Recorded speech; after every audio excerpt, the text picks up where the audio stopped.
kita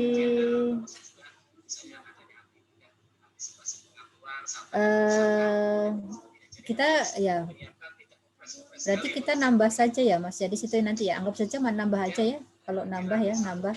Berarti kalau nambah ya berarti di sini nanti adalah beban yang masih beban dibayar di muka ya, prepaid expense pada cash gitu aja. Kalau misalnya kita tidak usah berasumsi yang neko-neko ya gitu ya Mas Rehan Karisma ya. Prepaid expense pada cash kan gitu ya. Nah seperti itu. Karena dari A sampai H itu tidak ada keterangan apakah terjadi penambahan untuk prepaid expense. Nah seperti itu. Simple gitu aja sih Mas ya. Itu juga tidak disalahkan juga ya. Itu Mas Iqbal. Terima kasih Bu.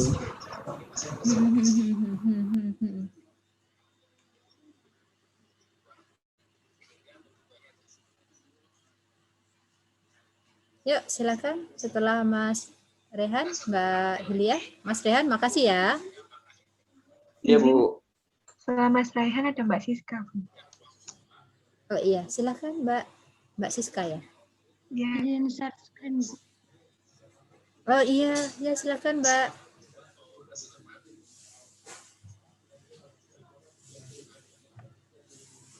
Nah, di sini saya membahas soal 12.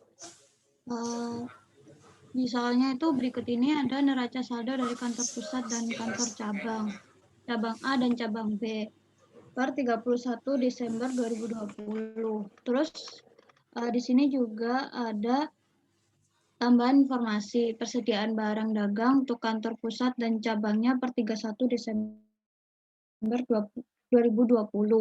Untuk kantor pusatnya sebesar 120, cabang A 72.000, cabang B 96.000. Terus ada lagi informasi semua barang yang dikirim ke cabang ditagihkan sebesar 120% dari biaya kantor pusat. Karena ini ada informasi per 31 Desember 2020, terus ini juga neraca saldo per 31 Desember 2020. Jadi menurut saya ini tuh untuk saldo awalnya. Untuk yang diminta itu yang soal A, menghitung persediaan awal kantor pusat per 31 Desember 2019. Jadi persediaan awal kantor pusat per 31 Desember 2019 itu sebesar 150.000, itu dapatnya dari tabel neraca tadi. Terus yang B, menghitung persediaan awal kantor pusat per 31 Desember 2020. Itu dapatnya 120.000 dari tambahan informasi diketahui bahwa persediaan barang kantor pusat per 31 Desember itu sebesar 120.000. Untuk soal yang C, membuat jurnal penutup untuk cabang A dan cabang B per 31 Desember 2020. Dan di sini kita membuat jurnal penutupnya itu jurnalnya untuk cabang A, sales, terus ada inventory ending, sales sebesar 500.000 itu dari tabel, terus sebesar 500.000, terus ada inventory ending sebesar 72.000, ini dapat dari informasi tambahan. Terus ada inventory beginning tuh sebesar 60.000 tuh dari tabel neraca. Terus ada shipment from home office sebesar 300.000 itu dari tabel neraca juga. Terus ada expense sebesar 75.000. Lalu selisih antara debit dan kreditnya dimasukkan ke dalam income summary sebesar 137.000. Lalu kita membuat jurnal penutup untuk income summary-nya, yaitu income summary pada home office sebesar 137.000. Untuk yang B, sama kita membuat jurnal sales sebesar 400.000, inventory ending 96.000, inventory beginning sebesar 48.000, shipment from home office 240.000, expense-nya 50.000 dan selisihnya sebesar 158.000 masuk ke dalam income summary. Lalu kita menutup income summary pada home office sebesar 158.000. Untuk yang soal D, kita membuat jurnal penutup untuk kantor pusat per 31 Desember 2020. Yang pertama kita membuat jurnal sales sebesar 1 juta, terus ada inventory ending sebesar 120.000, Terus shipment to branch sebesar 450.000. Inventory beginning 150.000, purchase 900.000, dan expense 300.000. Lalu selisih antara debit dan kreditnya sebesar 220.000 masuk ke income summary. Lalu selanjutnya kita membuat jurnal penutup untuk income from branch yang tadi, yang sebesar, yaitu jurnalnya branch pada income from branch sebesar untuk yang A 137.000 dan yang B 156.000. Lalu kita membuat jurnal penutup untuk realized profit. Di sini kita menghitung unrealized profitnya, profit yang sudah realized-nya itu untuk cabang A, diketahui inventory beginning-nya 60.000 dan unrealized profit-nya karena tadi di soal sudah diberitahu bahwa semua barang yang dikirimkan ke cabang ditagihkan 120% dari biaya kantor pusat. Jadi kita menghitung unrealized profit-nya itu 20 per 120% kali 60.000. Untuk shipment from home office, unrealized profit-nya 50.000. Kita ketemu cost of goods available for sales, unrealized profit-nya 60.000.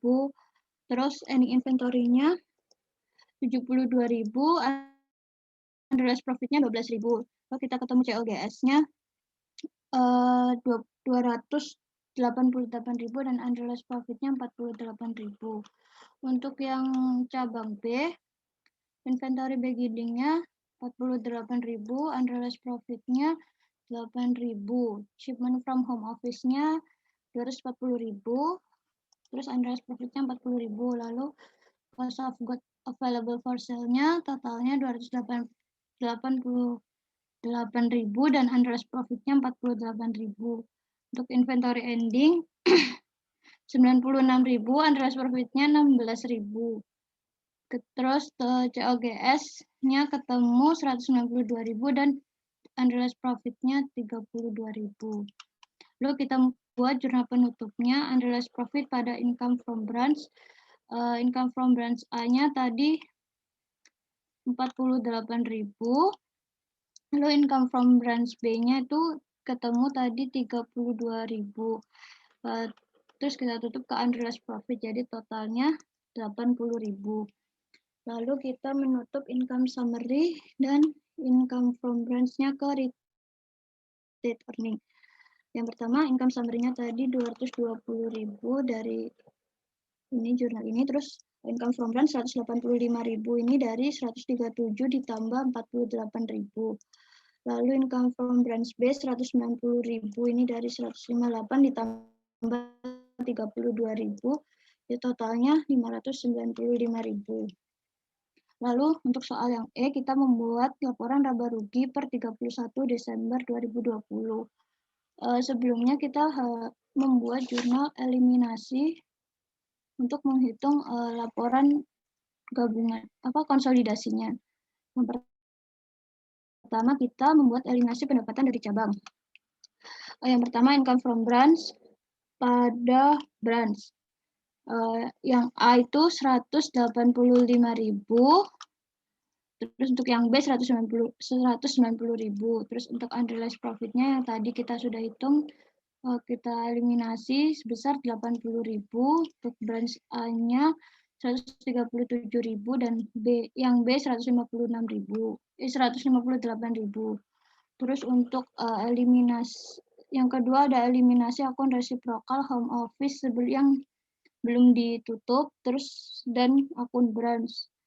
Yang pertama home office 170.000 ini dari tabel di soal, terus ada 165.000 yang B 165.000 ini juga dapat dari di soal tadi, terus kita tutup ke branch A dan branch B.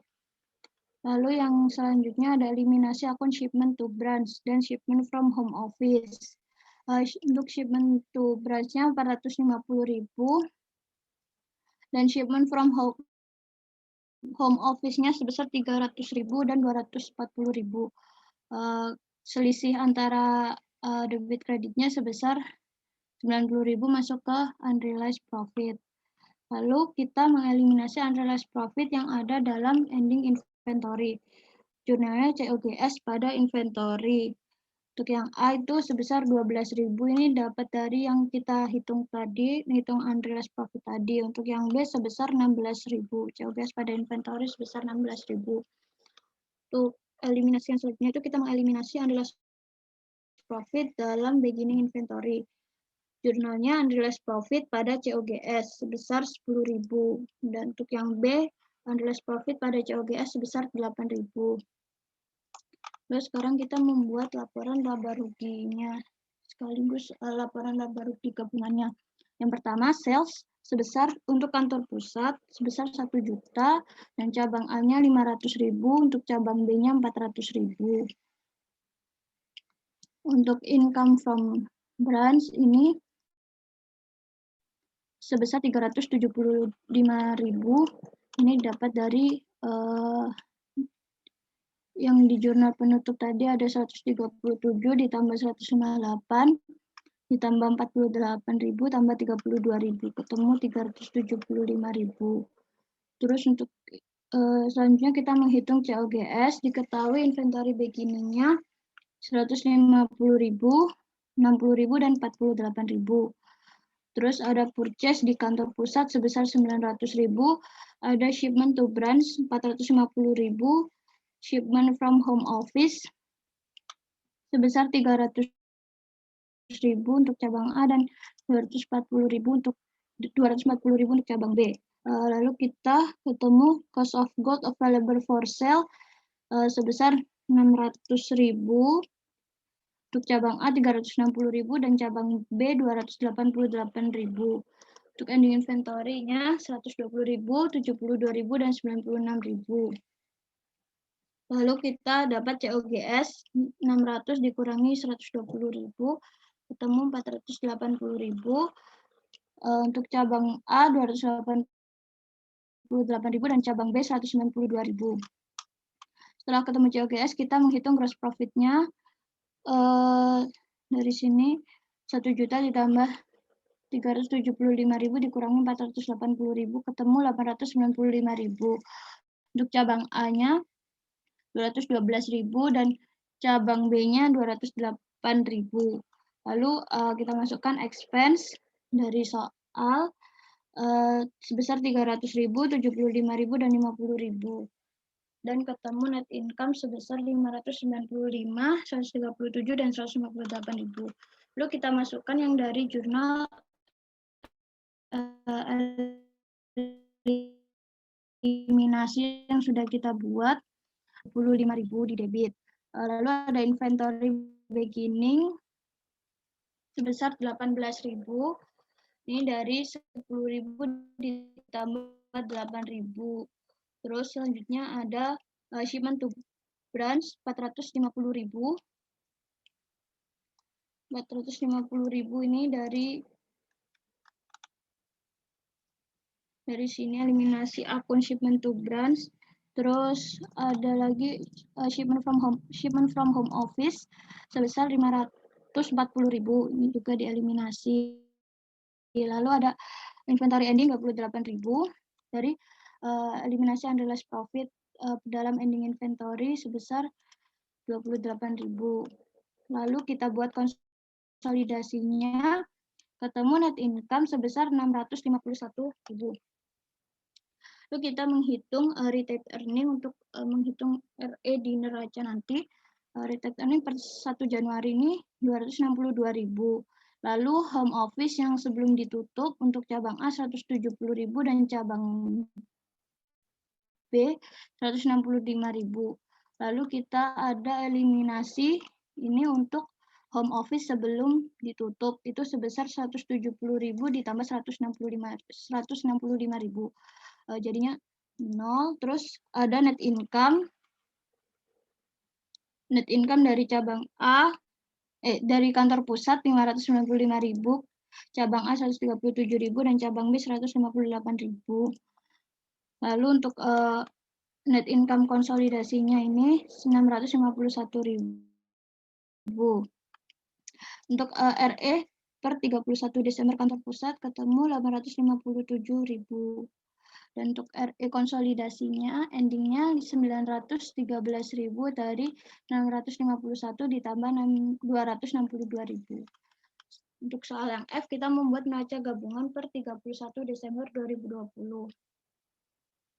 Di sini sudah diketahui cash untuk kantor pusat 5.000, cabang A dan cabang B 15.000 dan 22.000, account receivable 80.000, cabang A 30.000 dan 40.000, inventory dari informasi tambahan diketahui inventorinya 120.000, cabang A 72.000 dan cabang B 96.000. Lalu untuk loading in branch inventory atau unrealized profit. Ini untuk saldo awalnya tadi di soal itu sebesar 108.000. Lalu kita kurangi dulu dengan unrealized profit yang sudah realized ini sebesar 80.000, jadi ketemunya 28.000. Karena saldo normalnya di kredit, jadi kita kasih negatif. Terus branch A ini 307.000 dari saldo awalnya 170.000 ditambah dengan yang di jurnal penutup kantor pusat 137.000, jadi totalnya 307.000. Begitu juga yang B, dapatnya 323.000. Lalu untuk plan aset untuk kantor pusat 730.000, cabang A 250.000, cabang B 200.000. Ketemu total debit untuk pusat 1.537.000, cabang A 367.000 dan cabang B 358.000. Untuk yang kredit ada account payable 100.000, 45.000 dan 30.000. Other liabilities 80.000, 15.000 dan 5.000. Untuk capital stock 500.000. Untuk retained earning tadi saldo awalnya 262.000 ditambah dengan 595.000 dari sini. Terus total kreditnya 1.537.000 untuk cabang A 367.000 dan cabang B 358.000. Untuk di kredit ini konsolidasinya untuk jurnal eliminasi dari inventory sebesar 28.000 ini dari eliminasi unrealized profit, 12 ditambah 16 itu ketemu 28.000. Untuk eliminasi yang selanjutnya ada loading in branch inventory atau unrealized profit ini yang tadi kita bikin di eliminasi akun shipment to branch dan shipment from home office sebesar 90, di bagian debit ada 90.000 ditambah 10.000 ditambah dengan 8.000. Untuk yang kreditnya ada di ini unrealized profit sebesar 80.000, jadi endingnya sebesar 56.000. Lalu ada eliminasi untuk akun branch ini dari 137.000 ditambah 70.000. Dan yang B dari 158.000 ditambah 165.000. Jadi ketemu total debit untuk konsolidasinya 1.688.000. Untuk account payable 175.000 tidak ada eliminasi. Lalu other liabilities-nya 100.000, capital stock-nya 500.000, untuk RE-nya 913.000 nih dari perhitungan kita tadi. Lalu total kreditnya 1.688.000. Sudah, Bu. Terima kasih, Bu. Iya. Iya, sama-sama Mbak Siska. Ya, terima kasih ya Mbak Siska ya. Penjelasannya runtut sekali ya untuk soal 12. Memang soalnya panjang ya Mbak ya. Oke, baik teman-teman ya. Ada yang mau dikonfirmasikan untuk jawaban Mbak Siska ini dengan jawaban teman-teman? Atau ada yang mau ditanyakan dulu?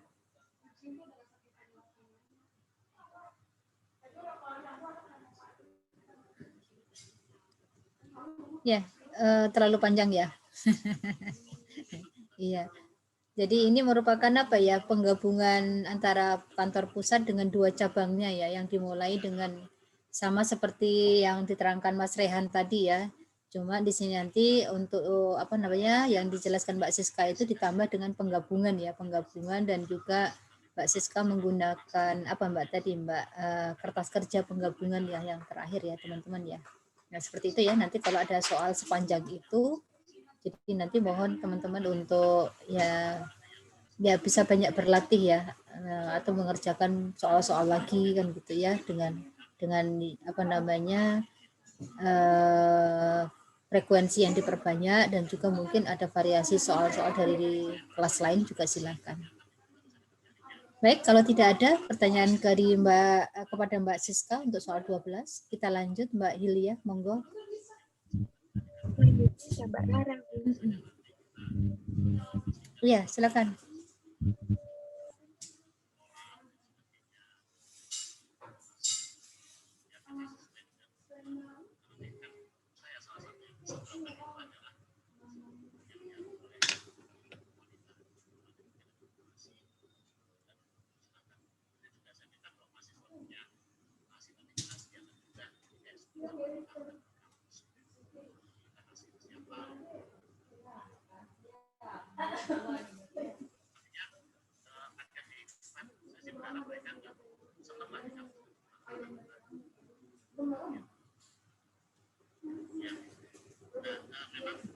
Ya, Mbak Hilya, gimana?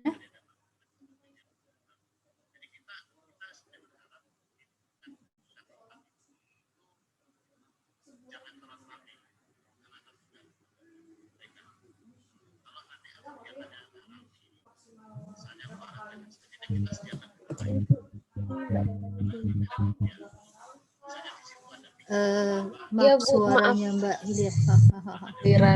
Oh, Mbak Maharani. Oh iya dah. Ya, silakan Mbak.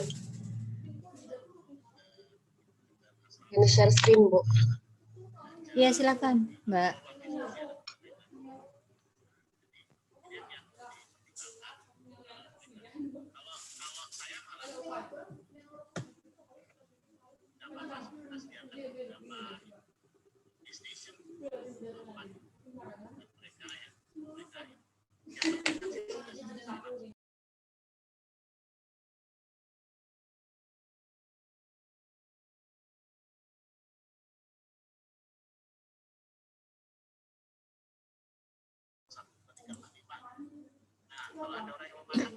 Ya, silakan Mbak Maharani terkait dengan soal mandiri ya.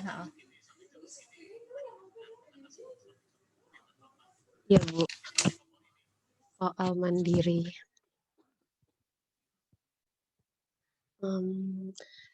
PT Alfa Retail merupakan perusahaan retailer yang punya 2 kantor cabang. Nah, lalu pembukuannya dilakukan secara terpisah. Pengiriman barang dagang dari pusat, marginnya 20%. Terus semua aset tetap dicatatnya di pusat dan didepresiasikannya 5 tahun. Ini untuk jurnal closing nanti.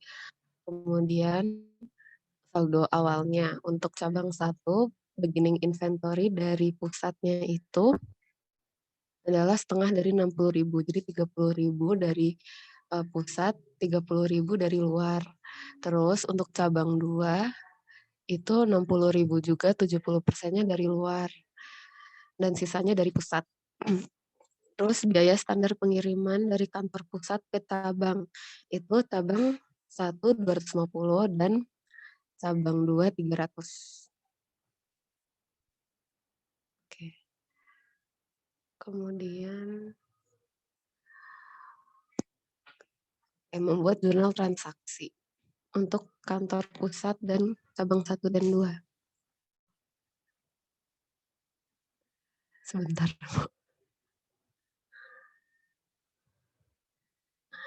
Nah, untuk kantor pusat pertama-tama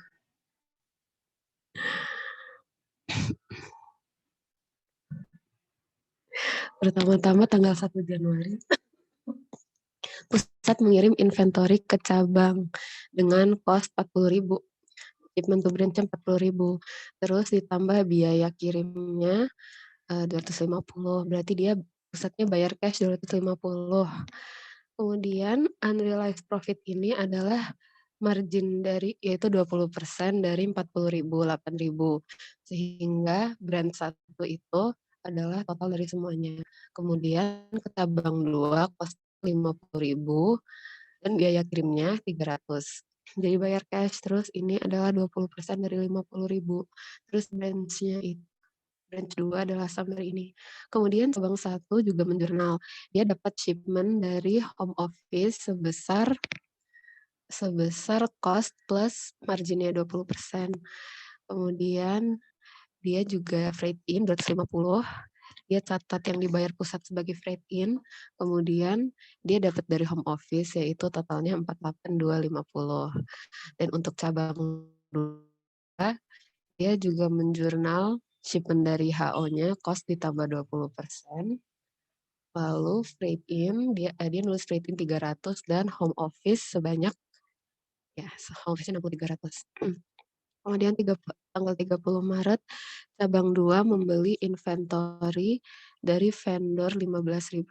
Dia purchase dari luar, berarti nulisnya purchase 15.000 pada account payable, 15.000.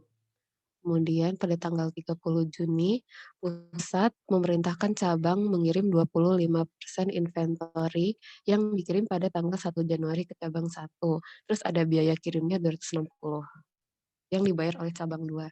Berarti ke cabang 2. Di sini 25% itu kan 1/4 ya.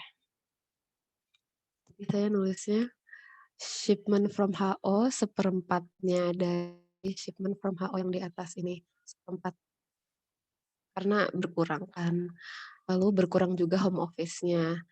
Jadi 1/4 dari ini, 1/4 dari ini tapi ditambah dengan cash yang dibayar 260, biaya pengirimannya.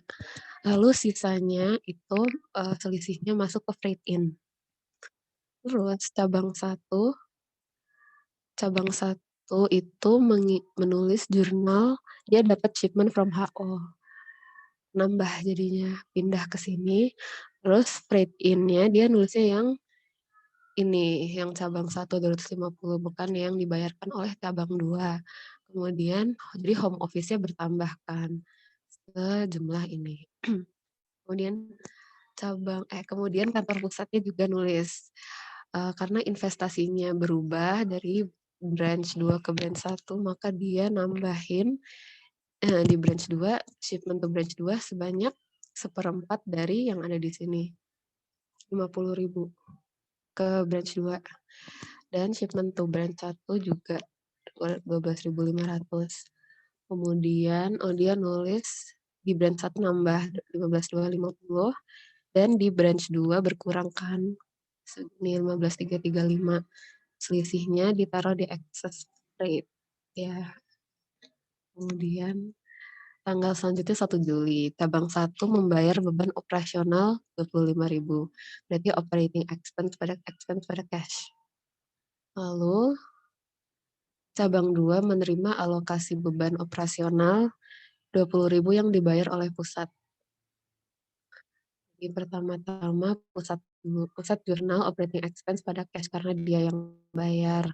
Kemudian dia alokasikan ke branch 2 dengan nulis operating expense-nya di kredit, terus branch 2-nya nambah. Dan di cabang 2 dia nulis operating expense pada home office. Terus 23 Oktober cabang 1 transfer uang tunai ke cabang 2. Nih, cabang 1. Jadi cabang 1 cash-nya berkurang, cabang 2 cash-nya nambah. Dan akun home office sebagai akun ininya, pelengkapnya. Kenapa? Karena cash ini sesungguhnya adalah milik home office. Dan home office-nya nulis. Karena investasinya berubah, branch 2 nambah 5.000 dan branch 1 berkurang 5.000. Kemudian 1 November cabang 1 membeli peralatan. Jadi dia nulis ini equipment home office. Jadi dia yang beli, cash-nya berkurang di sini. Terus home office juga nulis brand 1 berkurang 15.000. Dia jadi punya equipment. Equipment-nya ditulis di pusat sebesar 15.000. Kemudian 31 Desember, cabang 1 membukukan penjualan 200.000 dan cabang 2 penjualannya 150.000. Jadi account receivable pada sales dua-duanya, dan sekarang jurnal closing-nya. Pertama nulis depresiasi dulu kan. Karena yang punya equipment cabang 1, jadi cabang 1 nulis depreciation expense pada home office, dan home office lah yang nulis accumulated depreciation. Sedangkan branch 1-nya tambah 500. Terus pertama-tama untuk mencari income summary, kita tutup. Jadi salesnya ini dari atas sebesar 200.000. Terus tulis ending inventory untuk yang didapat dari luar dan yang dari pusat. Yang dari luar ini tuh ada di sini. Saldo persediaan akhir cabang 1 7.000. Yang 3.000 ini dibeli dari vendor. Jadi 3.000 dari vendor, terus 4.000 selisihnya itu dari home office. Kemudian beginning inventory, shipment from HO, dan seterusnya ini dari jurnal di atas, dan dapat income summary-nya 58.000 yang kemudian akan dipindah ke home office di sini. Terus cabang 2, sales-nya 150.000 dari atas, dan ending inventory-nya juga dari soal sebesar 15.000. 8.000-nya dari vendor kan. Ini. Terus sisanya itu berarti punya pusat. Lalu beginning inventory, shipment from HO, ini berasal dari jurnal di atas. Oh ini itu 60.000 dari soal. Lalu dapat income summary-nya segini. Kemudian ditutup lagi ke home office. Lalu pusatnya bikin jurnal branch income. Ya. Nah, di sini kita tulis branch 1 itu income-nya 58.000 dan branch 2 24.775. Lalu tulis ke akun branch income sebesar jumlahnya. Terus unrealized profit. Ini adalah kita menghitung unrealized profit-nya dari sini. Untuk cabang 1 beginning inventory-nya pusat doang. Jadi yang luar nggak dihitung, dan ini harus dikali dengan marginnya, yaitu 20 dikali 120. Kemudian shipment from home office itu juga dari atas dikali ini 20 bagi 120 ditambah. Jadi harusnya ending inventory-nya itu segini. Tapi yang tertulis adalah 667, sehingga bisa diketahui bahwa yang sudah di-realize profit-nya itu adalah segini. Untuk cabang 1 dan cabang 2 juga sama. Yang udah di-realize itu segini. Kemudian masuk ke sini. Ini adalah totalnya. Kemudian masuk juga ke branch income. Lalu branch income-nya yaitu total dari atas ditutup ke income summary. Begitu untuk soal A. Terus yang B, menghitung laba cabang 1 dan 2 menurut cabang dan menurut kantor pusat. Ini menurut cabang, menurut kantor pusat. Jadi kalau cabang 1 itu profitnya sebesar ini, income ini. Kemudian cabang 2 sebesar ini. Ya. Lalu kalau yang di pusat, cabang 1 itu punya profit sebesar tadi ditambah dengan yang sudah realize. Lalu sama juga dengan cabang 2. Ya. Demikian Ibu, mohon koreksinya.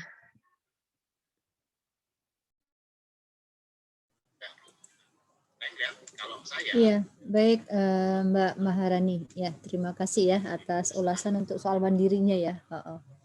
Lumayan panjang juga ya.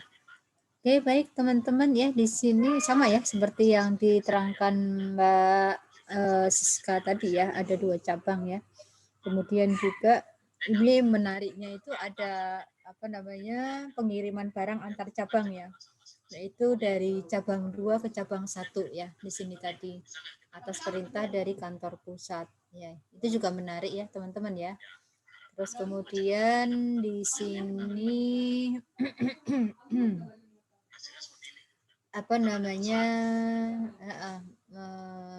Mbak Maharani masih menyingkat ini ya, seperti yang di pas di kursor itu ya. Yang di kursor itu adalah untuk yang pembelian equipment ya Mbak ya, yang dikirim ke kantor pusat ya, di situ yang masih home office pada cash kan gitu ya. Dulu saya kan pernah pernah apa namanya berpesan itu jangan disingkat ya. Oh, baik, Bu. Tolong Maaf, jangan Bu. disingkat, atau enggak Iya. apa-apa sih ya. Baik ya, penjelasan dari Mbak Maharani tadi sudah panjang lebar, teman-teman. Ada yang mau dikonfirmasi atau mau ditanyakan terkait dengan soal mandiri? Saya mau izin bertanya, Bu. Ya, apa Kim? Mbak Maharani tolong ke yang transfer antar cabang tadi. Agak ke atas dikit coba. Atas. Yang ada freight in 250 Yang itu. 30 Juni, ya 30 Juni. Iya. Nah, saya tuh sempat kepikiran gini, Bu, untuk nilai freight in yang 250 itu. Saya itu kepikirannya untuk nilai freight in-nya itu kenapa nggak 250 dikalikan dengan 1/4 begitu, Bu. Jadi nanti seakan-akan apa ya? Seharusnya kalau logika saya itu kalau dari awal pusat langsung mengirimkan ke cabang satu sejumlah sekian dari awal begitu, Bu, maka dia akan bisa menghemat lebih banyak uang gitu, Bu. Nah, jadi perhitungan saya yang sempat saya pikirkan ini, freight in-nya itu langsung untuk yang ini tuh 250 dikalikan 1/4. Nah, maka nanti kerugian dari excess freight-nya itu adalah sebesar berapa ya? Berarti uang freight in yang dibayarkan itu, Bu, sebesar 260 itu ditambah dengan yang 1/4 tadi, Bu. Begitu, Bu, kalau saya mikirnya. Apakah kira-kira bisa dibenarkan nggak ya, Bu, asumsinya begitu, Bu?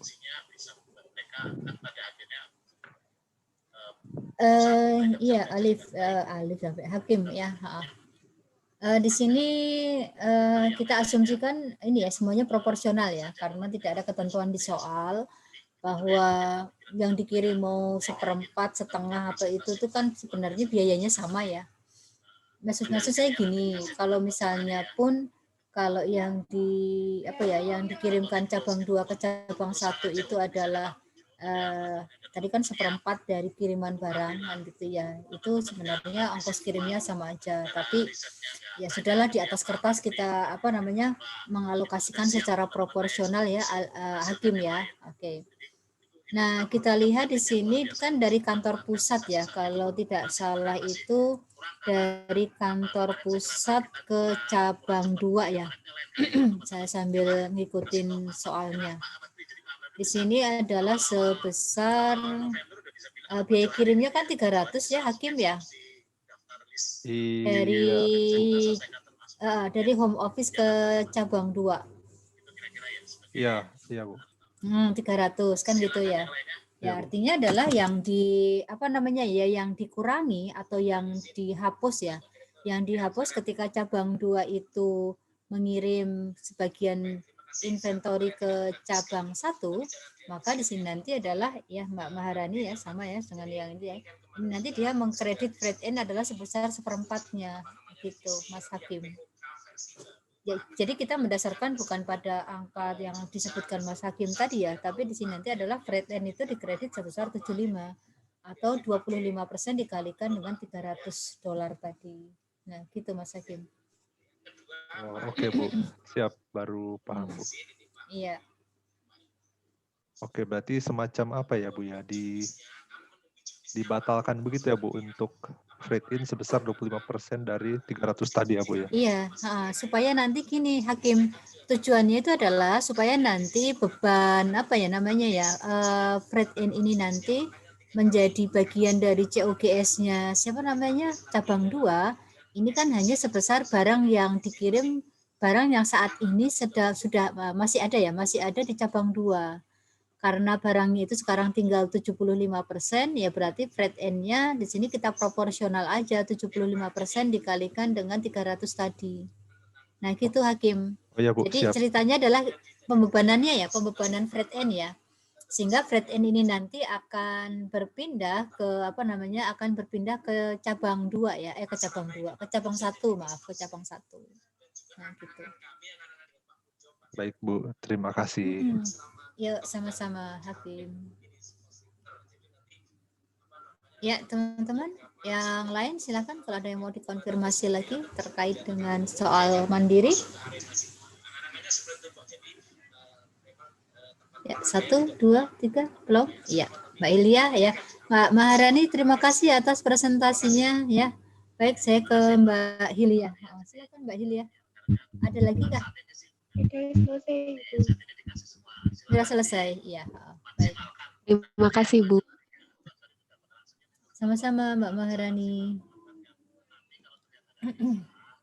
Ya, mohon maaf ya teman-teman ya, saya sambil double zoom ya, ada rapat manajemen dengan direktur dan para wadirnya.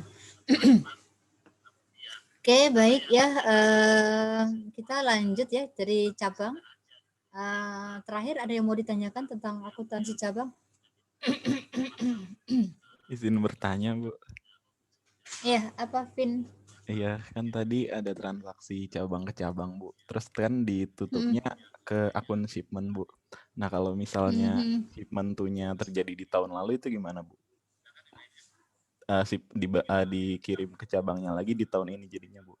Jadi kayak udah ketutup gitu, Bu. Akun shipment to shipment from-nya.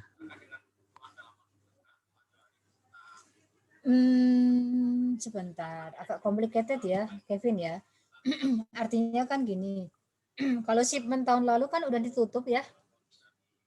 Shipment tahun lalu sudah ditutup dan barang dagang tahun lalu itu kan menjadi ending inventory tahun lalu dan menjadi beginning inventory tahun lalu, Kevin, gitu ya. Terus kemudian yang dikirimkan itu kalau dikirimkan di tahun berikutnya itu saya rasa adalah pengiriman barang di tahun berikutnya ya Kevin ya. Kecil kemungkinan kalau barang tahun lalu itu kita kirimkan lagi kan gitu ya. Artinya itu adalah gini, yang dikirimkan antar cabang itu ya itu adalah merupakan kiriman tahun ini kan gitu ya, kiriman tahun ini. Nah, kalau misalnya Anda bersikeras nih kan gitu ya. Bu, kalau itu barang yang dikirim itu adalah barang dari tahun lalu, Bu. Nah, dalam hal ini adalah agak complicated ya. Sebentar ya sambil mikir ya. Karena akun shipment dan shipment kan sudah ditutup. Kita tidak punya akun itu ya. Kita tidak punya akun itu. Sehingga di sini nanti akunnya adalah sebentar. Akunnya sambil mikir gitu berarti tinggal akun branch ya. Akun yang di neraca kan branch sama home office ya. Nah, berarti di sini nanti adalah yang kita kirim berarti kita sekarang ini punya akun inventory ya di neraca ya. Anda membayangkan tidak di awal periode, di akhir periode kan kita memunculkan inventory. Apakah dia sebagai ending di akhir periode kemarin atau ya kalau di neraca awal 1 Januari itu adalah sebagai beginning inventory ya. Gitu. Nah, berarti itu yang dikirim Mas Kevin menggantikan shipment. Karena untuk misalnya kan kalau ini terjadi di awal periode ya. Kalau terjadi di awal periode berarti kita tidak punya akun shipment, kita punyanya akun inventory gitu. Berarti di sini nanti adalah inventory ini yang nanti akan kita kirimkan ke cabang ya. Seolah-olah kita mengirimkan inventory ini ke kantor pusat. Nah, gitu Kevin. Oh iya, Bu. Makasih, Bu. Yuk, sama-sama.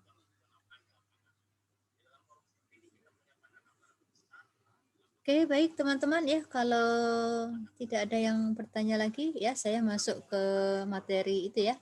Konsinyasi ya, seperti yang sudah saya share gitu ya materinya di grup WhatsApp kelas Anda kemarin ya. Oke. Harapan saya sih sudah ada yang membaca dan ya mempelajari barangkali kan gitu ya. Cuman itu harapan yang terlalu tinggi kali ya. Kadang-kadang saya itu kalau terlalu berharap itu takut terlalu kecewa Mas kan gitu ya, sehingga saya menghanikan gitu ya. supaya menjaga hati saya supaya tidak terlalu sakit kan gitu.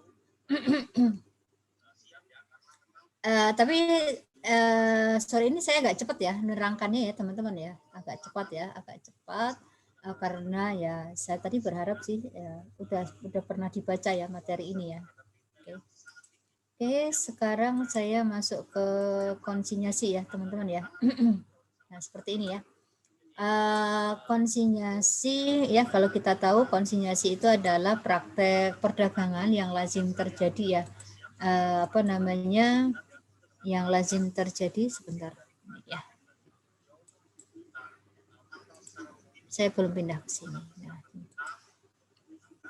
Oke ya, akuntansi konsinyasi Anda perhatikan ya, itu merupakan praktek yang terjadi di level kecil sampai level besar. Kalau Anda masuk ke pusat perbelanjaan kan gitu ya, di sana banyak sekali pihak-pihak yang melakukan praktek-praktek konsinyasi atau penitipan penjualan barang dagang. Apakah itu di swalayan misalnya yang menyediakan kebutuhan pokok, kemudian di toko buku seperti Gramedia, atau mungkin seperti swalayan baju ya, pakaian. Terus kemudian juga di keperluan rumah tangga seperti Informa, S-Hardware dan lain-lain. Nah, seperti itu. Sehingga di sini nanti adalah praktek untuk konsinyasi itu sudah lazim ya, lazim terjadi ya di sini nanti ya. Oke. Nah, saya langsung saja. Dalam konsinyasi di sini nanti ada konsinyor dan juga ada konsinyi. Konsinyor ya seperti biasa itu adalah si pemilik barang, kemudian konsinyi ini adalah pemilik toko yang menerima konsinyasi. Ini ya. Nah, kalau kita tahu bahwa konsinyasi itu bukan merupakan transaksi jual beli antara konsinyor dengan konsinyi. Tetapi konsinyor ini memanfaatkan jasa konsinyi untuk membantu menjualkan gitu ya barang dagang yang dimiliki oleh konsinyor. Sehingga di sini nanti adalah ya untuk kepemilikan atau ownership dari barang dagang ini masih di tangan konsinyor. Gitu ya. Sebaliknya nanti konsinyi karena inventory ini bukan miliknya konsinyi, maka barang konsinyasi ini nanti tidak boleh masuk ke dalam akun persediaannya konsinyi, tetapi harus dibuatkan pencatatan secara terpisah. Ini ya teman-teman ya. Jadi di sini nanti adalah ya karena serah terima barang antara pihak konsinyor dengan konsinyi ini tidak disertai dengan transfer kepemilikan kepada konsinyi, maka di sini nanti adalah apa, Mas dan Mbak ya, sekali lagi ya, konsinyi tidak memiliki atau tidak menguasai ya, dia di sini nanti sebagai orang yang dititipi berarti dia wajib untuk menjaga gitu ya, menjaga, mengamankan, memelihara barang titipannya. Nah, seperti itu ya. Nah, di sini nanti untuk konsekuensinya ya, pertama adalah di sini nanti pihak konsinyor akan menanggung semua ongkos kirim ya teman-teman ya. Ongkos kirim ini ditanggung oleh konsinyor, apakah nanti pembayarannya itu dibayar terlebih dahulu oleh konsinyor atau dibayari oleh konsinyi, yang jelas ini adalah beban untuk konsinyor. Kalau itu dibayar oleh si konsinyi berarti itu merupakan pinjaman ya, atau ya kalau kita bilang sih piutangnya konsinyi kepada konsinyor atau utangnya konsinyor kepada konsinyi. Nah, seperti itu teman-teman ya.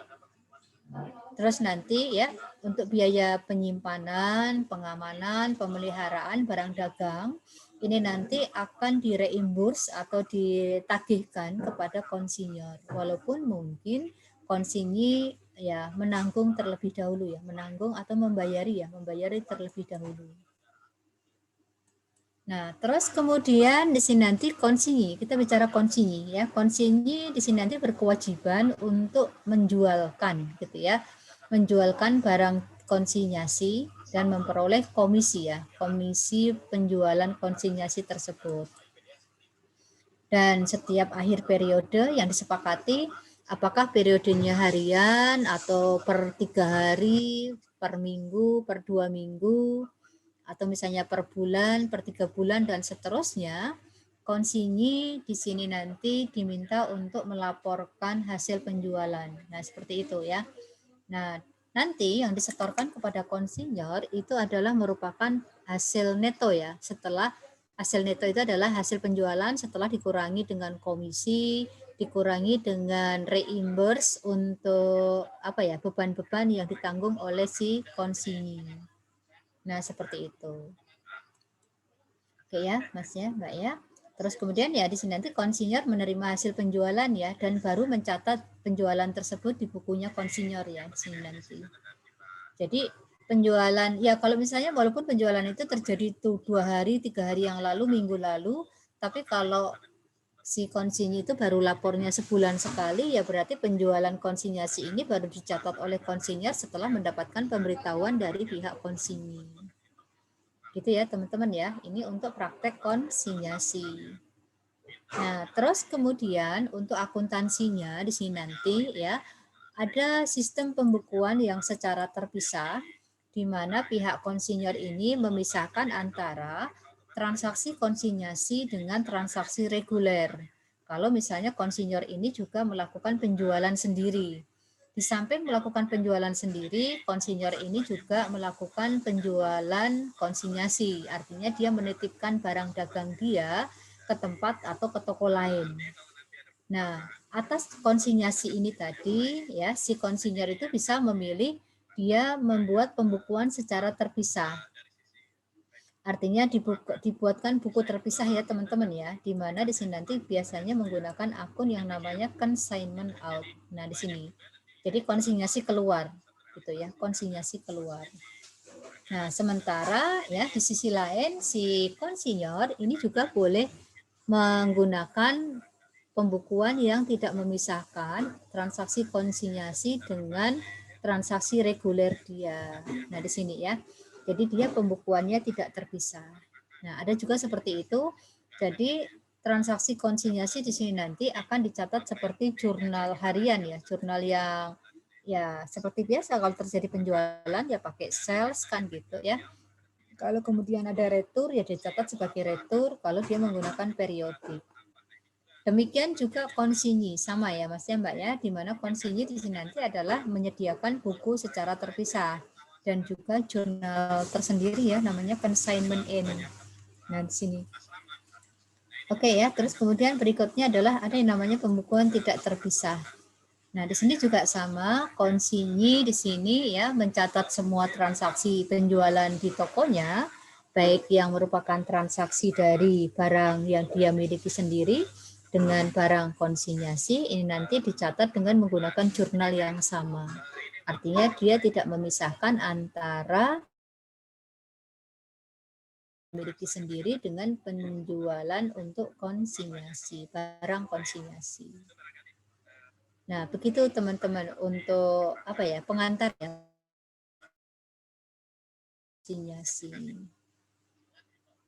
Oke, ya saya stop share dulu ya karena memang ini hanya sebagai pengantar dulu. Saya lanjut ke Excel dulu ya.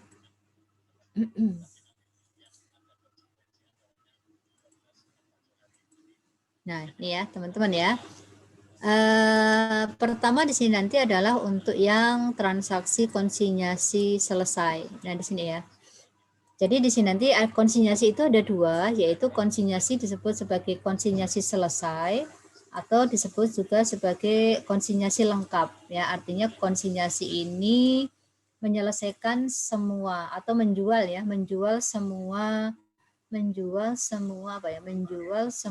barang yang dikonsinyasikan. Artinya barang yang dikonsinyasikan itu habis terjual. Yuk mari kita lihat di sini ya teman-teman ya, berdasarkan langsung aja ya, transaksi per transaksi bagaimana mencatatnya. Nah, kita kasih contoh untuk transaksi yang pertama, yaitu konsinyur mengirimkan 200 unit barang dagang kepada konsinyi, di mana harga pokok barang dagang ini adalah sebesar Rp1.000.000 ya per unit ya. Barang tersebut akan dijual dengan markup 50% dari cost, atau di sini harga jualnya adalah 150% dari cost. Oke. Nah, di sini nanti kita lihat pembukuannya konsinyur. Pembukuan konsinyur, Anda perhatikan di sini nanti adalah consignment out. Nah, di sini nanti dicatatnya sebagai consignment out, teman-teman. Consignment out pada inventory. Jadi di sini nanti ada inventory yang keluar ya sebesar 200 juta. Terus kemudian berikutnya di sini nanti adalah untuk yang pembukuan yang tidak terpisah. Nah, di sini nanti ya boleh, ini hanya jurnal reklas ya, reklas dari inventory ke consignment inventory. Nah, kalau tidak dibikin jurnal juga tidak apa-apa ya teman-teman ya, di sini nanti ya, no entry ya, gitu ya, juga boleh ya. Karena ini hanya reklas kan, hanya memperjelas saja bahwa sebagian inventory itu dikonsinyasikan di tempat lain. Nah, seperti ini ya, oke. Terus kemudian berikutnya adalah sebentar. Biaya kirim ya, biaya kirim sebentar. Saya tengok dulu sebentar.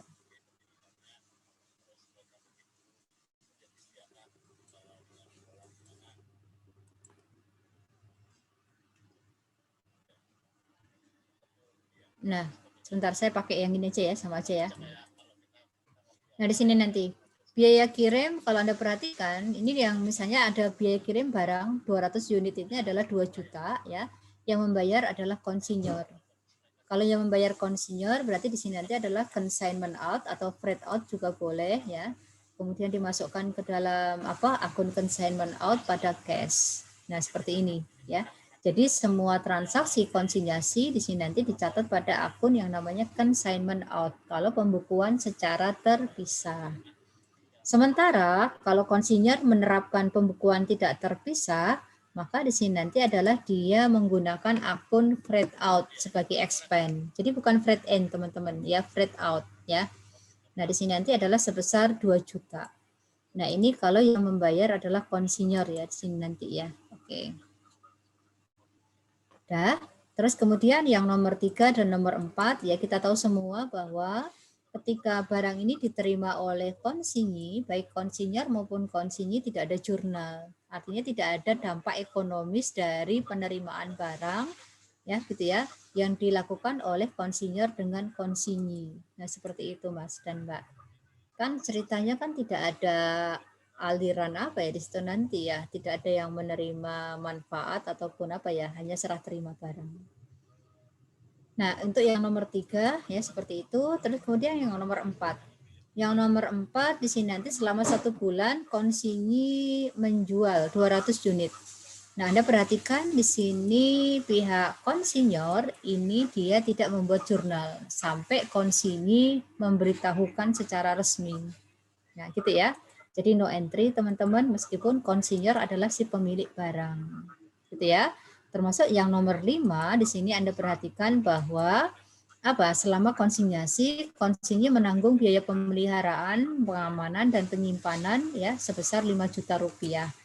Pihak konsinyur asumsinya di sini kan belum dikasih tahu karena dikasih tahunya nanti bersamaan dengan penyetoran hasil penjualan. Nah, di sini no entry. Oke, sampai sini nomor 1 sampai 5, teman-teman silakan kalau ada yang mau ditanyakan.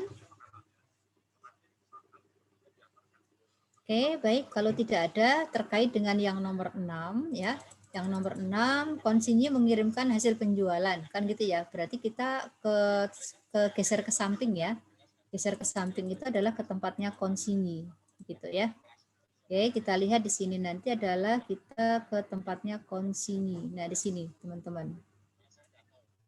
Oke, kita lihat pembukuannya konsinyi ya. Pembukuan konsinyi kalau Anda perhatikan di sini ya. Untuk konsinyi ya, di sini konsinyi supaya berbeda kita kasih warna yang berbeda saja seperti ini. Ya.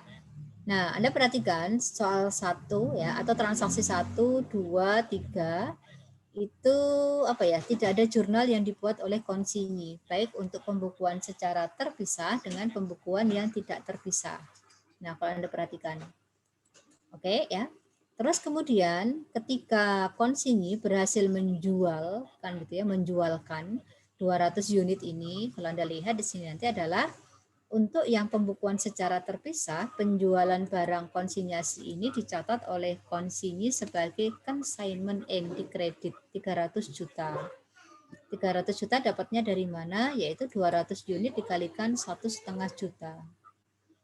Nah, kemudian kalau konsinyi menerapkan pembukuan yang tidak terpisah, maka dia mencatatnya, Anda perhatikan di sini cash atau ya cash saja ya, cash pada sales yaitu sebesar 300 juta. Nah, di sini nanti ada akun penandingnya Mas dan Mbak ya. Anda boleh menggunakan COGS, boleh menggunakan purchase ya. Di mana besaran COGS atau purchase itu bukan 2 juta per unit ya, bukan 1 juta per unit, maaf. Tetapi ini adalah, nah di sini nanti teman-teman ya, yaitu 100%, sini nanti ya harga 100% dikurangi dengan diskon. Jadi ini merupakan harga yang akan dikembalikan kepada konsinyor 80%. Nah seperti ini teman-teman. Oke. Terus kenapa di sini nanti adalah kenapa konsinyor kan gitu ya? Kenapa konsinyor? Ya karena di sini ya biasanya kan inventory kan gitu ya. Nah masalahnya kan tidak ada pengakuan inventory ini, tidak ada pengakuan inventory ini sejak awal oleh pihak konsinyi. Sehingga di sini nanti kita ciptakan akun pendamping adjunct account yaitu yang namanya konsinyor. Nah 240 juta. Oke, terus kemudian yang nomor 5 yaitu ketika ada biaya ini ya yang ditanggung oleh konsinyi ya, biaya pemeliharaan, penyimpanan. Nah di sini nanti ada untuk yang terpisah, si konsinyi mencatatnya consignment in pada cash, gitu ya, sama ya. Sementara untuk yang tidak terpisah, dia mencatatnya adalah konsinyor pada cash, sama-sama 5 juta. Baik ya teman-teman ya. Terus kemudian ketika konsinyi mengirimkan hasil penjualan, ini nanti ya, hasil penjualan setelah dikurangi komisi dan biaya pemeliharaan, maka pihak siapa di sini nanti? Konsinyi dengan pembukuan yang terpisah, dia melakukan adjusting entries ya di sini ya, consignment in pada commission income, di mana ya commission income itu diperoleh dari ya sebentar 60 juta itu adalah dari apa ya 20% ya teman-teman ya dikalikan dengan penjualan. Nah seperti ini ya. Terus kemudian si konsinyi akan mengirimkan hasil penjualan kepada pihak konsinyor. 235 juta itu adalah merupakan apa? Hasil bersih ya, yaitu penjualan 300 dikurangi komisi 60 dikurangi reimburse dari biaya pemeliharaan dan biaya pengamanan 5 juta. Sehingga yang dibayarkan kepada konsinyor itu adalah sebesar 235 juta. Nah, gitu teman-teman. Oke ya, ini kalau untuk yang apa namanya? Ini kalau untuk yang ini ya. Nah, kayak gini ya. Kalau yang ini ya 300 dan dikurangi 65 ya berarti ya. Oke ya. Nah, begitu ya teman-teman semuanya. Terus kemudian yang berikutnya itu adalah di sini kalau untuk yang pembukuan tidak terpisah. Pembukuan tidak terpisah berarti si konsinyi ceritanya tinggal menutup saldo apa namanya ya ke saldo dari konsinyor. Kalau 235 asalnya dari mana Bu? Ya di sini nanti adalah 240 juta ini dikurangi dengan 5 juta Mas Mbak. Nah di sini ya berarti di sini nanti adalah sebesar 235. Sehingga di sini nanti Anda perhatikan saldo konsinyor itu nanti akan apa ya? Close ya, akan habis ya di akhir periode. Nah, gitu ya. Jadi 235 juta ini nanti yang akan dikirimkan atau dikembalikan, dibayarkan kepada konsinyor. Nah, itu untuk konsinyi ya. Ini untuk yang selesai. Nah, terus kemudian bagaimana untuk pihak konsinyor? Konsinyur itu ketika menerima hasil penjualan, Anda perhatikan ya, kalau pembukuan tidak terpisah, jadi digabung, maka di sini nanti dia mencatat penjualannya, cash pada sale sebesar berapa? 300 juta. Terus kemudian di sini nanti ada commission expense 60 juta, kalau Anda masih ingat, kemudian ada selling expense 5 juta. Ya, sehingga dia keluar kas sebesar 65 juta. Nah, gitu Mas dan Mbak ya. Terus kemudian ada closing entries ya. Closing entries di sini nanti Anda perhatikan ya, ada sales sebesar berapa? 300 juta. Kemudian beban-beban yang bersaldo kredit termasuk penggunaan inventory 200 juta menggantikan akun tadi ya, consignment inventory di atas ya. 200 juta. Sehingga pendapatan dari konsinyasi di sini nanti adalah sebesar 33 juta yang di-close di income summary. Nah, ini kalau pembukuan yang digabung atau tidak terpisah.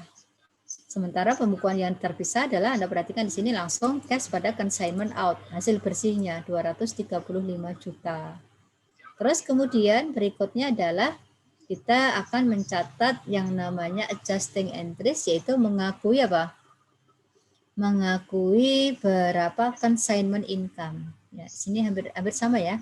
33 juta itu adalah diperoleh dari, ya di sini Mbak Mas ya, 235, sebentar maaf. Ya, 235 dikurangi dengan, nah sini atasnya Mbak Mas ya, consignment out di debit dan ya consignment out di debit. Nah, seperti itu. Sehingga di sini nanti dihasilkan di sini nanti adalah sebesar 33 juta. Nah, demikian Mas dan Mbak untuk konsinyasi selesai. Ya, sampai sini silakan kalau ada yang mau ditanyakan.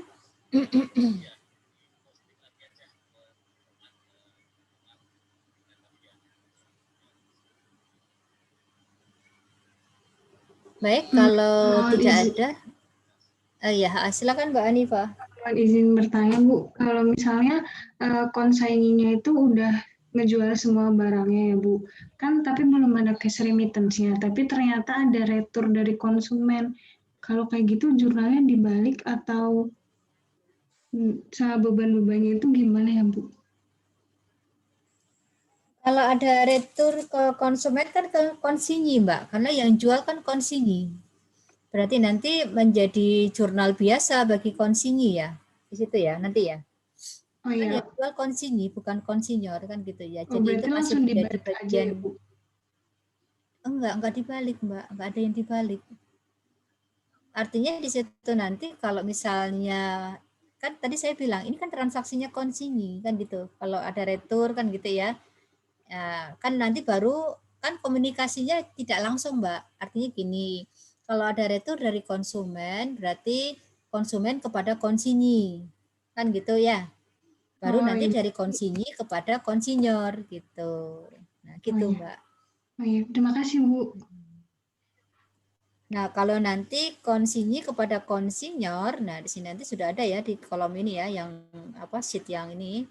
Nah, berarti di sini nanti adalah ini Mbak yang keempat di sini ya. Nah, sini nanti. Yaitu ketika konsinyi ini mengembalikan. Nah, di sini.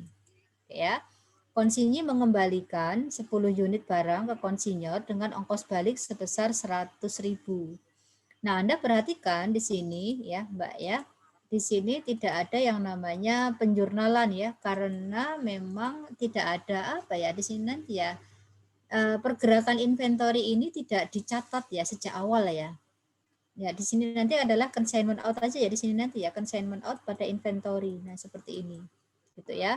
Kalau yang tidak terpisah malah di sini tadi tidak ada inventory kan, ini ceritanya kan hanya reklas kan gitu. Jadi tidak ada. Terus kemudian berikutnya adalah untuk yang konsinyi di sini nanti kalau Anda perhatikan yang dicatat itu hanya biayanya aja Mbak ya. Karena di sini kan sejak awal no entry ya. Teman-teman lihat ya di sini ya. Ketika terima barang dari konsinyor, si konsinyi itu di sini adalah no entry di sini ya. Ini adalah no entry Mbak. Sehingga kalau konsinyi itu mengembalikan barang kepada konsinyor, ya tidak ada penjurnalan. Nah, gitu Mbak. Logikanya seperti itu. Jadi yang dicatat ini adalah merupakan ongkir balik ya, ongkir balik. Kalau saya bilang ongkir balik. Nah, seperti itu. Nah, gitu ya. Terus nanti baru pada akhir periode kan gitu ya, baru pada akhir periode. Nah, di sini Mbak ada sedikit masalah kan gitu ya, yaitu kita harus memunculkan inventory yang diretur tadi di tempatnya konsinyor. Yaitu sebesar, misalnya saya contohkan di sini 10 unit ya, 10 unit, di mana 10 unit ini ya, ini sudah mendapatkan tambahan untuk apa ya, kapitalisasi freight out ya, ketika dia dikirim dari konsinyor ke konsinyi, terus kemudian juga ada biaya pemeliharaan. Nah, seperti ini. Nah, ini Mbak ya, Mas ya. Sehingga di sini nanti kita munculkan ya, anggap saja inventory yang diretur ini kondisinya masih baik-baik saja ya. Kalau kondisinya turun berarti nanti kita mengakui adanya loss. Kan gitu ya. Misalnya, oh ternyata kondisinya turun atau misalnya dapat dijual tapi dengan harga diskon, ya berarti di sini nanti ya teman-teman ya kita akan mengakui di sini nanti loss pada inventory. Tapi ini kita temukan dulu nilai aslinya. Ini nilai aslinya dulu ya. Nah, seperti ini. Gitu ya.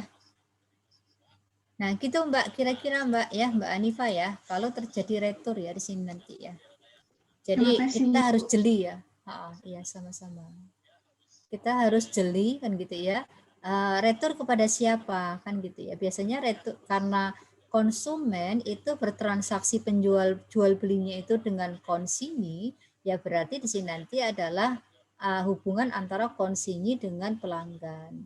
Nah, seperti itu, Mbak.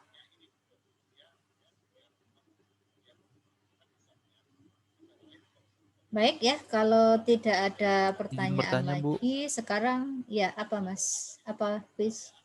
Iya, jadi saya mau nanya terkait jurnal seperti transaksi nomor 5 itu, Bu. Jadi kan kalau Ibu tuh yang ini ya, yang pembukuan tidak terpisah itu jurnalnya kan langsung konsinyor pada case ya. Kalau jurnalnya kayak gini boleh gak, Bu? Saya kirim di chat ya. Gitu, Bu.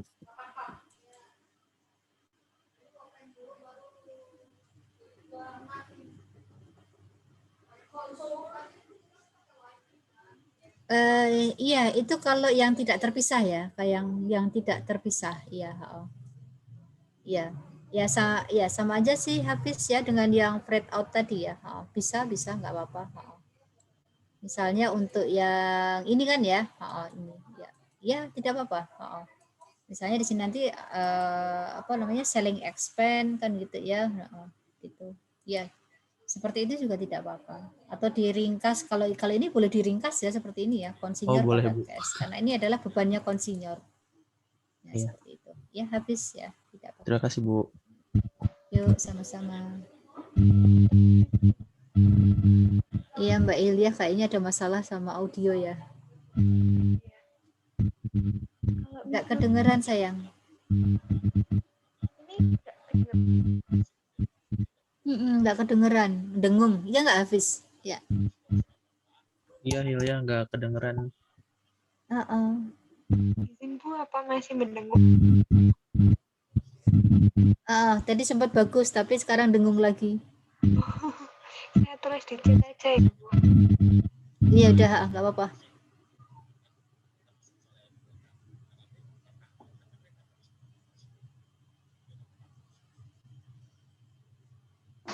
Bu, mau izin bertanya. Iya, silakan Mbak. Berarti ini metode atau pembukuan yang dipakai konsinyor sama konsinyor itu nggak perlu sama kan ya Bu? Yang penting pada akhir periode nanti diketahui aja jumlah barang yang diretur, jumlah barang yang terjual gitu ya Bu? Iya Mbak, iya bisa seperti itu. Ya, jadi ya kalau ya nanti tergantung ya, bukan pas di akhir saja ya, tapi nanti di setiap prosesnya itu nanti ya kalau jurnalnya sudah betul sih pasti nanti hasilnya betul ya Mbak ya, seperti itu. Cuma nanti kalau saya jawab yang penting hasil akhirnya ya Bu ya enggak juga. Nanti Iya, kalau Bu. saya benarkan nanti jadinya Iya. tidak selalu Mbak. Iya. Saya kira kalau misalnya konsinyur terpisah, konsinyu juga harus terpisah gitu. Ternyata tidak ya, Bu. Oh, enggak. Iya. Jadi gini Mbak, kalau untuk sistemnya ya, sistem pembukuannya konsinyu sama konsinyur itu tidak selalu harus sama kan, mereka juga nggak rekon ya Mbak ya, kan mereka beda toko ya, beda toko, beda perusahaan kan gitu ya. Kalau misalnya konsinyur itu pakainya pembukuan yang tidak terpisah, belum tentu konsinyu menggunakan pembukuan yang tidak terpisah juga kan gitu ya. Nanti kalau lihat soal-soalnya ya, lihat soal-soalnya kan gitu, konsinyurnya pakai pembukuan secara terpisah, konsinyunya menggunakan pembukuan yang digabung kan gitu ya. Pokoknya seru kalau konsinyasi ini ya. Jadi tidak selalu sama. Nah, Iya, seperti Bu. itu. Baik, Bu. Terima kasih, Bu. Ya, sama-sama. Mari kita lihat Mbak Hilyah nanya apa nih. Untuk pembebanan biaya pemeliharaan yang dicatat konsinyu sudah di-state kalau konsinyu hanya bisa membebankan 100.000, tetapi konsinyu mengeluarkan biaya 100.000. Bagaimana jurnalnya ya, Bu? Iya, boleh Mbak di sini. Ini kayaknya soal yang itu ya, soal yang nomor 2 ya, yang ada di workbook ya. Jadi di sini nanti adalah gini Mbak ya.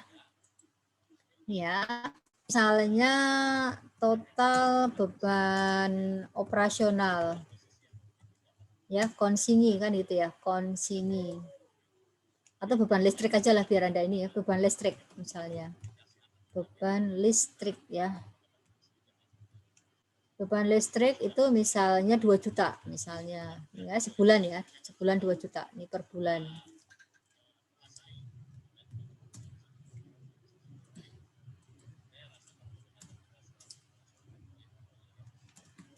Nah kan gini ya, oke.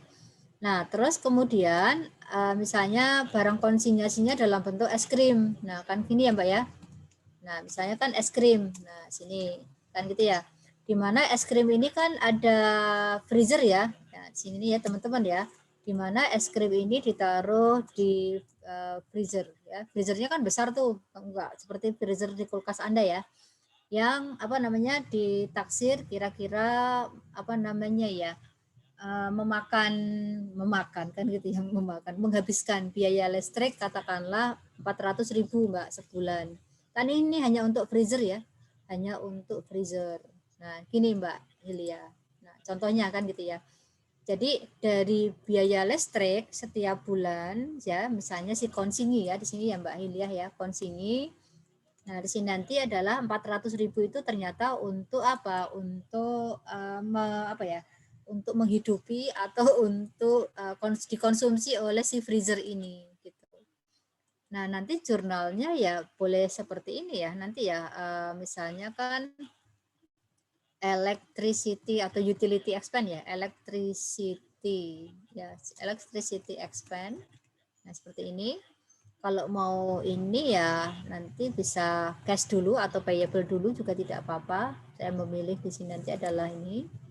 Nah, ini ya Mbak ya, baru nanti dialokasikan aja Mbak Ilya. Misalnya di sini nanti adalah tadi kalau pakai pembukuan apa namanya? Yang tadi Hafiz ya, konsinyur, kemudian pada ini. Nah, sama seperti yang diterangkan Hafiz tadi Mbak. Itu sebesar 400.000. Nah, gini. Nah, gini Mbak Ilya. Nah, oke ya. Terus kalau jadi satu ya berarti di sini nanti gimana? Ya di sini nanti electricity, kemudian apa habis konsinyur, kemudian pada apa cash. Nah, ini kalau misalnya secara langsung. Berarti di sini nanti adalah 2 juta dikurangi dengan 400 ya berarti ya. Nah, seperti ini Mbak Ilya.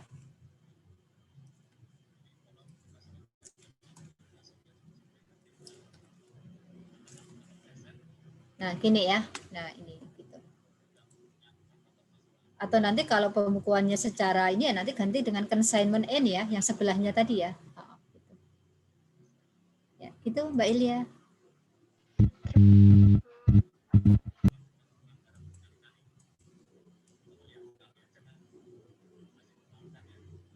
Ya, belum bisa ngomong ya.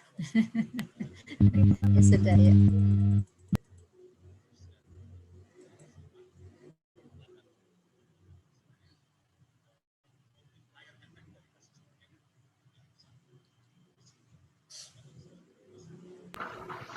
Oke, baik ya. Kalau tidak ada, kita lanjut lagi ya.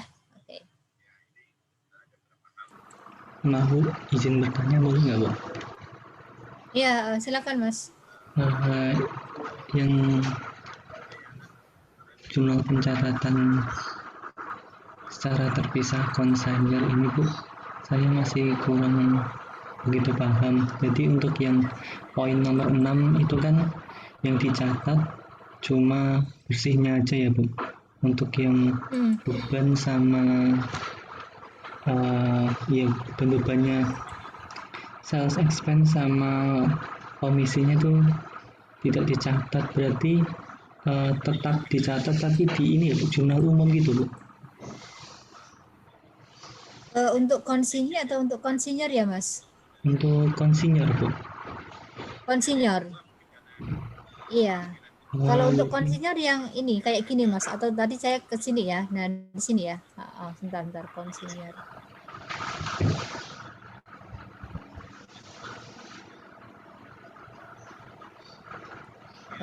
Iya, nah yang ini Mas. Nah ini. Nah ini. Ya, ini untuk yang ke-6. Nah, seperti ini. Perbedaan antara yang terpisah dengan yang tidak terpisah. Nah, kayak gini Mas. Oh iya Bu, berarti kalau misal pakainya yang terpisah, terus beban-bebannya itu tadi dicatat di jurnal umum atau emang enggak dicatat. Enggak dicatat Mas. Iya, enggak dicatat ya. Langsung aja di sini, langsung dengan aja, consignment out ini aja. Iya. Iya. Terima kasih Bu. Langsung netonya. Iya, sama-sama.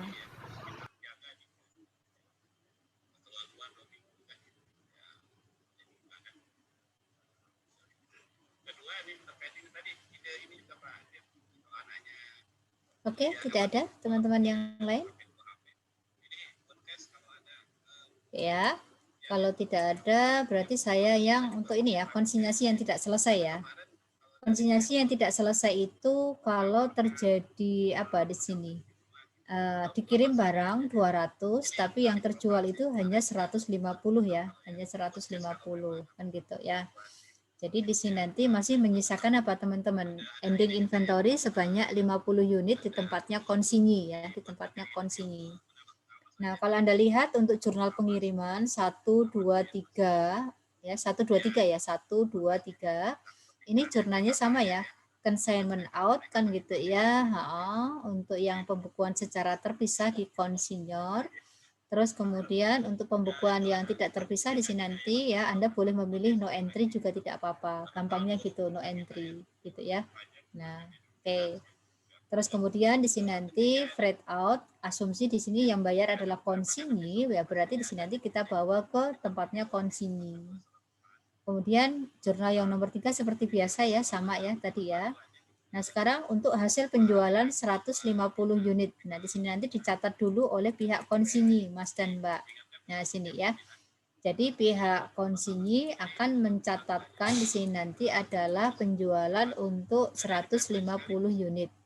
Berarti 150 unit dikalikan 1.500.000. Nah, seperti ini.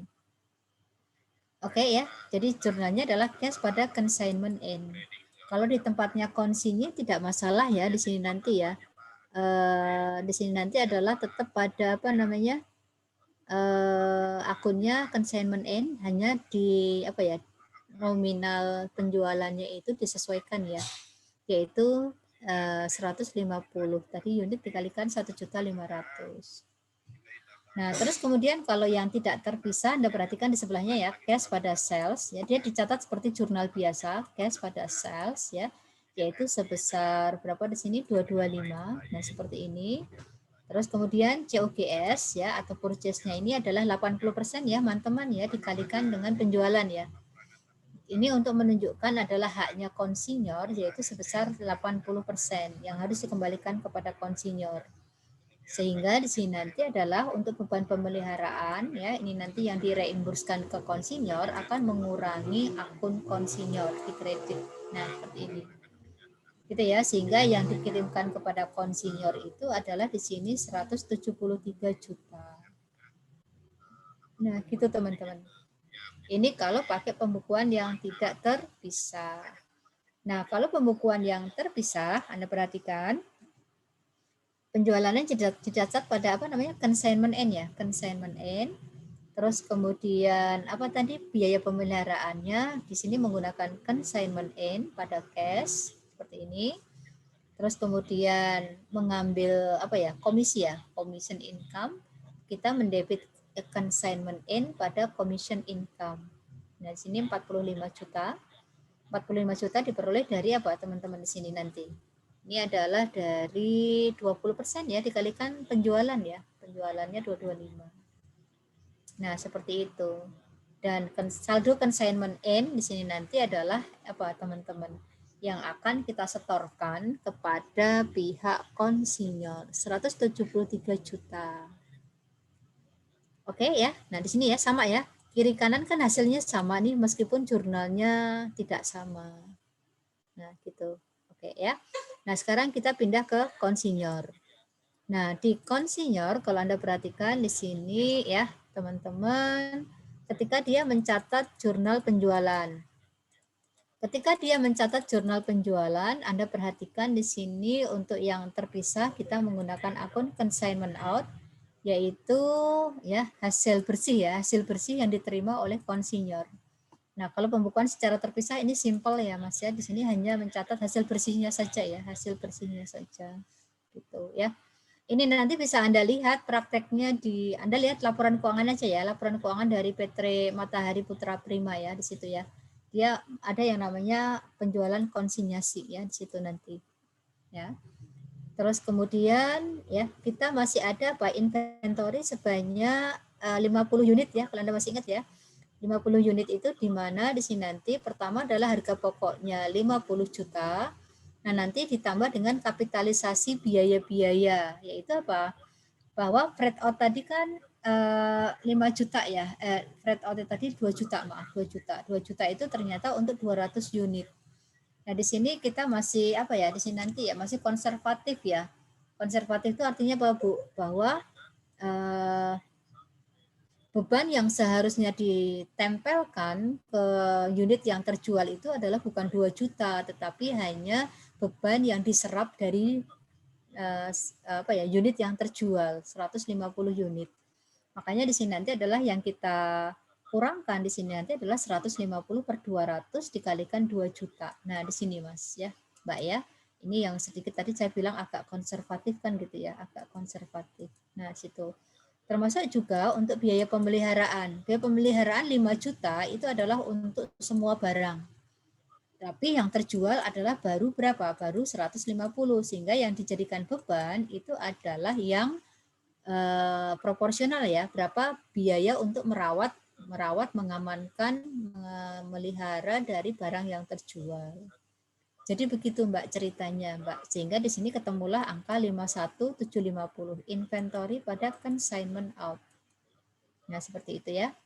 Nah, di sini nanti 51750 itu angkanya dari mana? Angkanya dari sini nih ya. 50 ditambah dengan Anda perhatikan di sini ya 500.000 ditambah dengan 1.250.000. Oke, sementara yang 24 ini bisa Anda dapatkan dari ya teman-teman ya, consignment itu dari saldo consignment out aja teman-teman di sini nanti ya.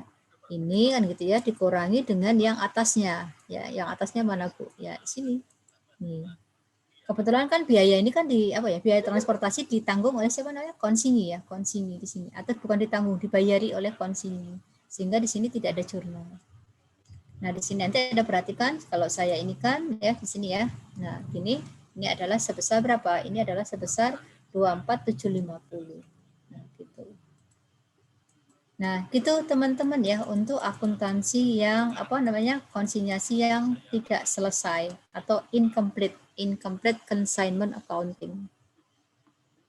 Kalau misalnya pakai pembukuan yang tidak terpisah, Anda perhatikan di sini jurnalnya saya bikin satu ya, cash 173, 173, sales 225, oke ya. Kemudian di sini nanti ada pencatatan untuk freight out, kemudian selling expense, commission expense, dan seterusnya. Kemudian kalau kita pakai metodenya kita seolah-olah pakai periodik ya, teman-teman ya, pakai periodik, maka di sini nanti kita menghadirkan ending inventory. Gitu ya, ending inventory sekian 51750. Nah, ini nanti kalau purchase-nya bisa Anda ganti dengan consignment inventory juga tidak apa-apa ya, sini ya. Nah, seperti ini. Nah, begitu teman-teman ya. Ini untuk akuntansi akuntansi konsinyasi yang tidak selesai atau incomplete. Nah, begitu. Ya, silakan kalau ada yang mau tanya dulu. Ibu izin bertanya, Ibu. Ya, silakan, Mbak. Kalau misalkan nih, Bu, si konsinyinya itu ngambil keuntungan sendiri bukan dari commission fee-nya, itu gimana, Bu? Bisa nggak? Terus pembukuannya gimana? Nah, nggak boleh ya, Mbak ya. Jadi pihak konsinyur di sini nggak bakal ngelepas ini ya, si konsinyi untuk menetapkan suka-suka ya harganya ya, supaya nanti tidak merusak tidak merusak kepercayaan pelanggan ya. Nggak boleh ya Mbak ya ceritanya ya, tetap harus berada di kendali konsinyur ya. Oh ya, baik Bu, terima kasih. Iya, sama-sama Mbak.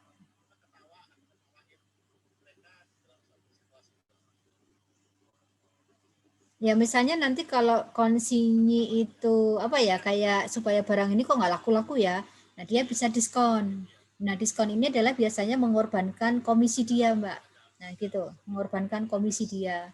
Misalnya dikasih diskon berapa ya? Ya 10% dari komisi. 10% dari komisi misalnya di sini tadi berapa nih? Ya setiap barang itu kalau 1.500.000 berarti komisi dia itu adalah 150.000 ya berarti ya. Nah, 150.000 dia pengen berbagi nih. Nah, saya pengen dapat 50.000 aja dah. Berarti yang 100.000 kan gitu ya. Yang 100.000 saya kasih ke pelanggan sebagai bentuk ya di sini nanti apresiasi. Nah, maka di sini nanti diskonnya adalah 100.000 per 1.500.000. Nah, gitu. Nah, seperti itu, Mbak. Kalau misalnya dia strategi pemasaran ya, marketing ya, seperti itu ya, teman-teman ya. Tapi kalau dia mau jual dengan harga yang di atas 1.500.000 sepertinya nggak boleh ya. Tentu saja nggak boleh oleh konsinyur karena ini nanti merusak harga pasar dan merusak kepercayaan pelanggan. Nah, seperti itu. Oke, ya baik Mas dan Mbak. Yang lain silakan.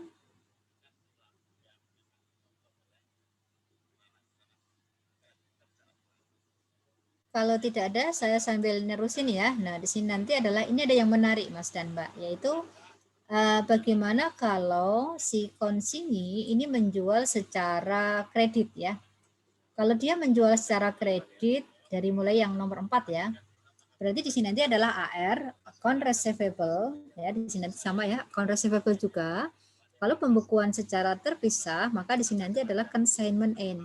Nah, di sini kalau yang secara terpisah ada akun consignment end.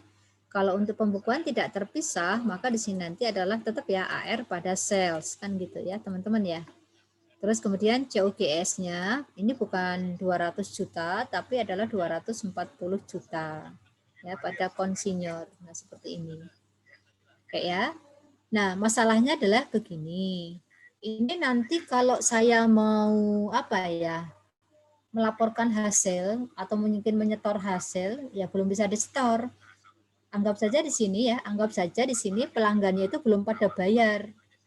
Kalau pelanggannya belum pada bayar, ya berarti di sini nanti bukan AR ya, bukan AR-nya diserahkan kepada konsinyur ya. Nah, piutang ini, ketertagihan piutang ini nanti tetap menjadi tanggung jawabnya konsinyi. Karena pelanggan ini membeli dari konsinyi atau konsinyi menjual kepada pelanggan yang ini gitu. Jadi jangan sampai nanti yang jual siapa, yang nagih siapa, nanti pelanggannya malah jadi bingung. Nah, gitu ya. Sehingga tanggung jawab penagihan piutang ini masih tetap di tangan konsinyi. Nah, gitu. Sehingga apa? Kalau memang di sini belum ada pembayaran, maka di sini nanti adalah dia memasukkan ke sini, Mbak, bukan sebagai AR. AR di sini tidak boleh dihapus. Tapi dia harus mengakui bahwa saya punya kewajiban payable, ya, payable to consignor. Nah, di sini. Oke ya. Ini adalah receivable. Receivable itu artinya untuk beban-beban yang ditanggung oleh konsinyi dulu. Nah, di sini. Ini ya. Ini adalah beban ongkos kirim tadi dan ini adalah beban apa namanya ya, pemeliharaan. Nah, di sini dia bagi pihak konsinyi ini adalah merupakan receivable. Karena dia tidak bisa apa ya, ceritanya ya, mengembalikan dengan tunai ya, mengembalikan dengan tunai. Maka dia harus mengakui utang piutang seperti ini. Nah, gini, teman-teman. Ya.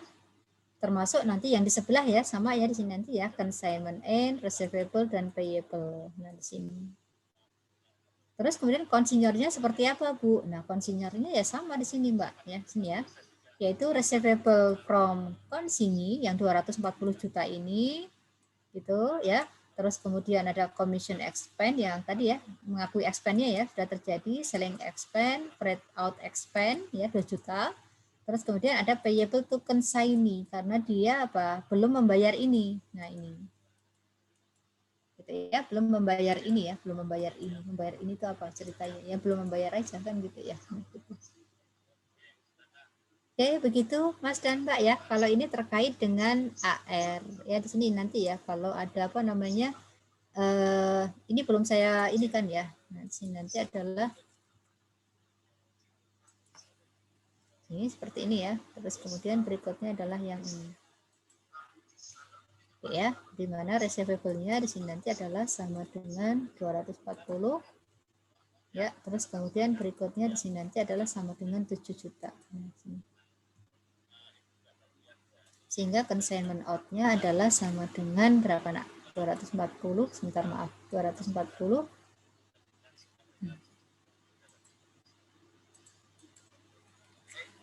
Ya, 240 dikurangi dengan 7 juta ya.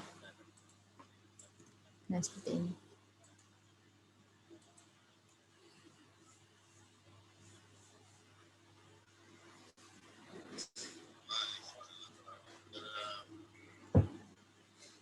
Yuk, silakan kalau ada yang mau ditanyakan.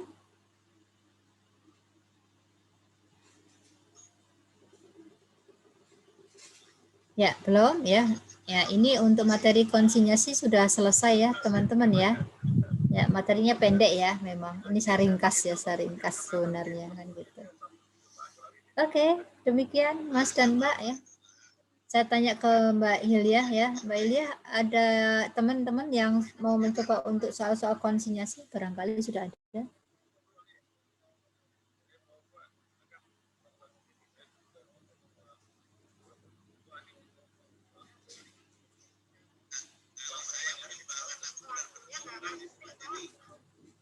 Ya, di sini Mbak Ilyahnya ini dulu ya. Bentar ya, lihat dulu ya. Oh, belum ada. Oh, ya sudah, nggak apa-apa.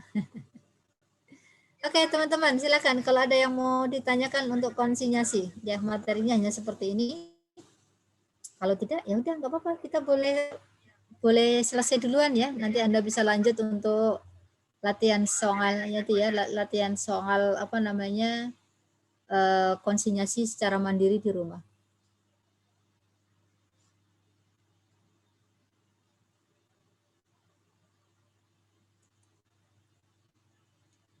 Oke ya, baik teman-teman ya.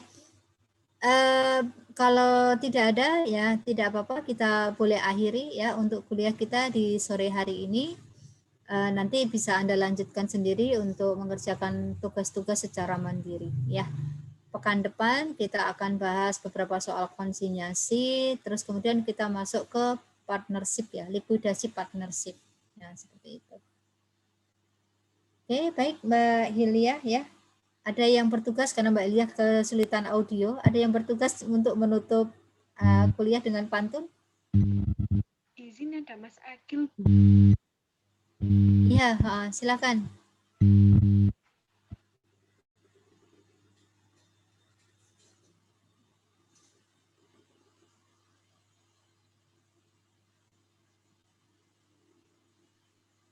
Saya ya, Hilya. Iya, oke. Tumben kamu nggak buka kamera, takut saya bully ya. Ayo liatin kameramu. Lagi gelap, Bu. Lagi gelap. Halo. Ya sudah, yuk tutup dengan pantun, Akil. Bentar, Bu ya, saya cari catatan pantun saya.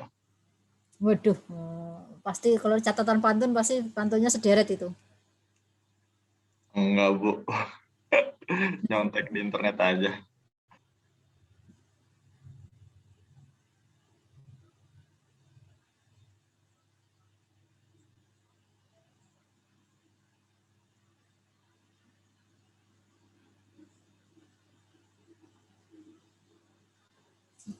Belum, Fis, sudah cakep aja. Oke.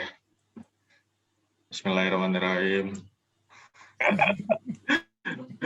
Kayak mau diapain aja atau lele. Enggak, Bu. Ya udah yuk. Petir bukan sembarang petir. Cakep. Iya, cakep.